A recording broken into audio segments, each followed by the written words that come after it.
How hard an MMORPG's content should be is often a topic of debate in the genre. Some older MMO players like the days of old, where every encounter you had in-game was a difficult challenge, while others prefer MMORPGs with a much easier level of difficulty that allows you to explore essentially every part of a game however you so choose. While oftentimes accessibility refers to accessibility features such as colorblind mode, subtitles, etc., for the purposes of this video, I'm going to be using it to refer to how easy content should be and how accessible it should be for a more casual MMO player versus making the challenges more difficult and requiring more effort to be put in to achieve a certain goal. Today's video is going to cover my thoughts on where many MMORPGs get the difficulty curve right and where some get it wrong, and where others have time-wasting features that are used to just create perceptual difficulty. If you guys do enjoy this type of video, feel free to leave a like on it as it would really help me in the YouTube algorithm, and comment down below what you think is an appropriate level of difficulty for MMO content, for the variety of content in a game. For more MMORPG discussions and guide videos as well, you can feel free to hit the sub button so that you never miss an upload. Gaming difficulty is something you are constantly seeing communities butt heads with. Some want challenges to be incredibly difficult, and some want the majority of things to just be very easy. But who do I think has it right? Well, both communities have merit to what they're saying. MMORPGs especially need to have a variety of content to appease a variety of audiences if they want to become a big mainstream game within the genre. Of course, you could always go down the route of something like Albion Online, where you have your niche of full loot PvP, and you really double down on that. And that's obviously, of course, not a bad route to take, making your game as good as possible for the specific audience you want to target. But I do feel like that especially most MMORPGs that have come out as of late are trying to appeal to a more general audience in order to capture as much of the players within the genre, as many of the players within the genre as possible. There is one game that I feel like really gets the difficulty curve right, and actually that's going to be New World. Say what you want about New World, but the difficulty curve in the game is exceptionally well done. When you land in the world of Aeternum, you truly feel like an adventurer exploring a dangerous and unknown land. Until you learn the monsters' mechanics, they can be challenging to fight, and you can easily find yourself overwhelmed while questing, quickly running away, or finding yourself laying on the ground dead. Boss mobs for quests actually have a level of difficulty to them and have mechanics that you need to learn, which in my opinion helps you feel immersed in the leveling process. With that being said, the leveling isn't impossibly difficult. It's just difficult enough to make you feel accomplished when you kill a quest boss or when you defeat those really big packs of monsters who are chasing you down around the world.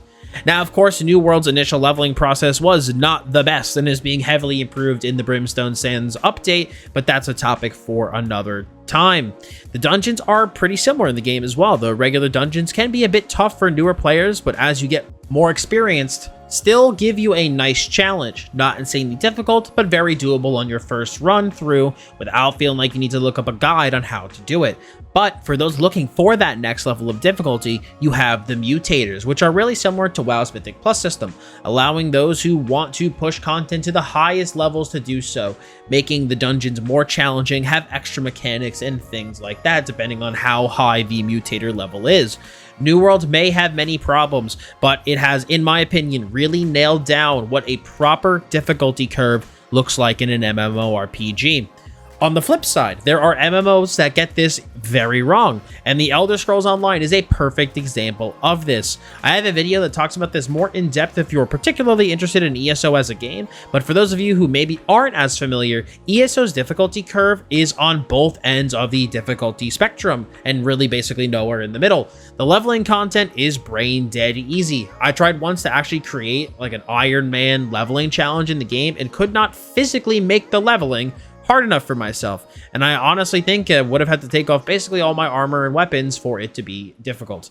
Same thing with their first level of dungeons, known as normal dungeons. They are just an absolute walk in the park. However, this starts to change as you move into the level of dungeon known as veteran dungeons. Suddenly, the difficulty spikes up.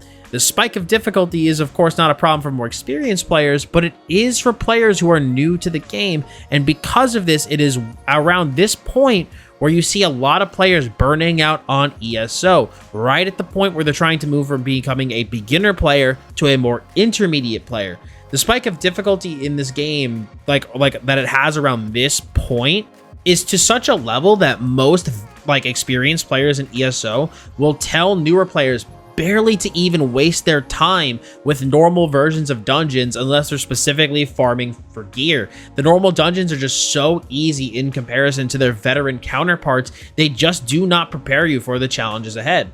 Now, don't get me wrong, some vet dungeons in ESO are also not that hard, such as dungeons that came out with the base game when, ESO originally came out, but the ones that come in their later content updates, the DLCs, are just such a step above for newer players.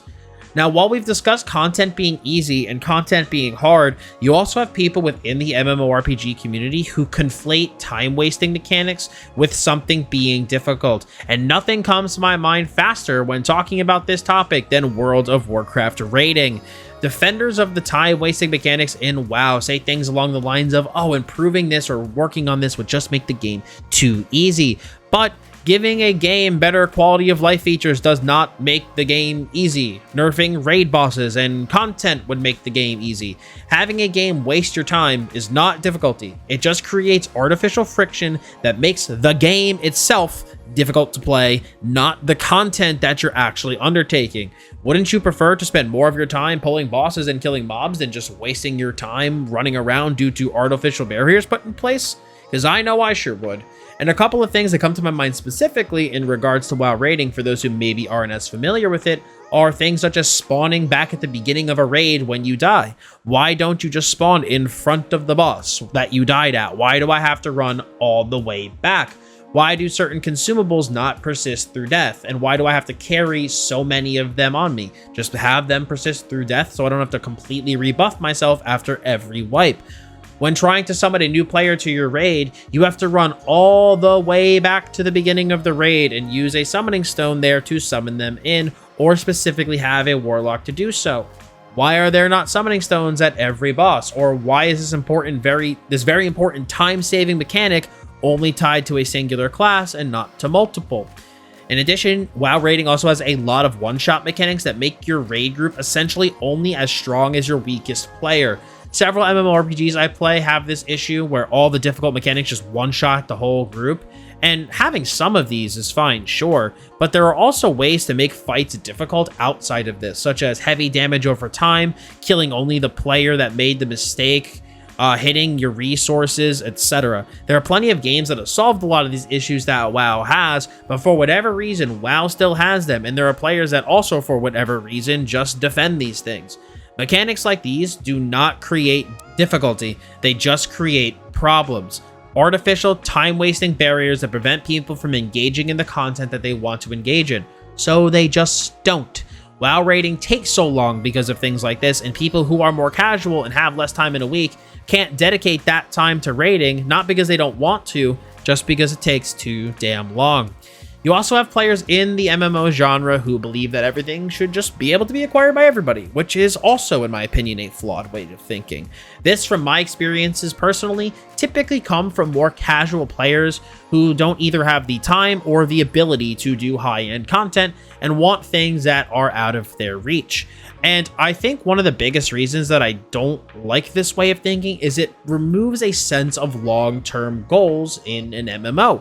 I feel like almost every MMO player has some version of the following story. You're walking around the main town hub in your favorite MMO, and you see some player with either some cool-ass armor, or an awesome weapon, or an amazing mount, and you want it. And then you dedicate yourself to acquiring it. That sense of awe and then the journey that follows of working towards something that you really want is just removed if everything is spoon-fed to you. Don't get me wrong, I'm not saying lock everything behind content that only the 1% can do. However, I believe it's important to provide a balance of rewards that can be obtained by very casual players and via content that takes actual time and effort to accomplish. And if you want those rewards, you're going to have to put in that time. Just like a proper difficulty curve is necessary for players to scale up through the content in a game, having a corresponding reward structure is just as important, rewarding players for their efforts and giving them a sense of accomplishment for the time they put into whatever the goal is they set for themselves. Now, you might be asking yourself, Dots, what was the point of all of this discussion? Why does this matter? In my opinion, a game having a proper difficulty curve is one of the key factors in regards to player retention, especially in MMORPGs.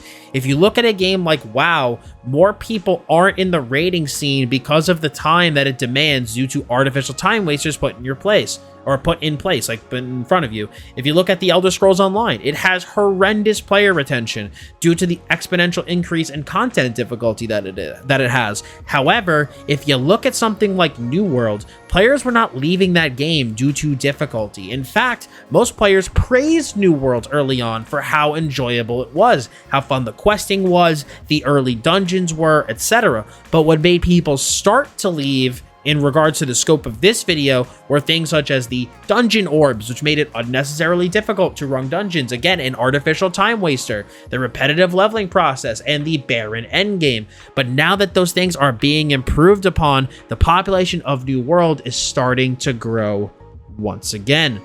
I personally am just a believer that a game's leveling process should have a modicum of difficulty to it, and shouldn't just be face roll easy, and should be difficult enough to keep you engaged. Quest bosses should be a bit of a challenge, as I think making them, again, just face roll easy removes a lot of the RPG feel from the MMORPG. It's not satisfying when you have a bunch of NPCs going like, oh my god, we need you to kill this boss, we can't handle it, and you breathe on him and he dies. That pulls, at least for me, that pulls me right out of it. But having something that's a bit of a challenge keeps me engaged. Group content-wise, dungeons should be a step up, obviously, from overland content and require a group.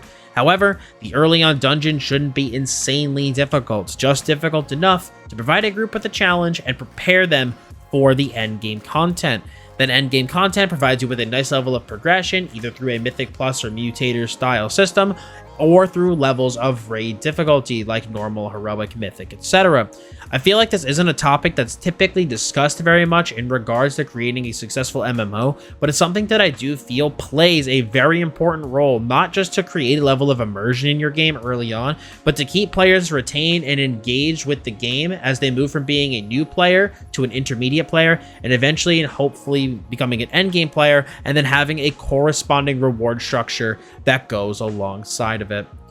But guys, with that being said, that's going to be it for me today, just discussing my thoughts on the importance of having a proper difficulty curve in MMORPGs, and I hope you did enjoy the discussion. If you liked the video, I would appreciate if you left a like on it, and let me hear your thoughts on this topic down below, and subscribe to stay up to date with the content that I post here on my YouTube channel. So thank you all so much for stopping by. I do really appreciate it. As always, I'm Dots Gaming, and I'll see you all in the next video.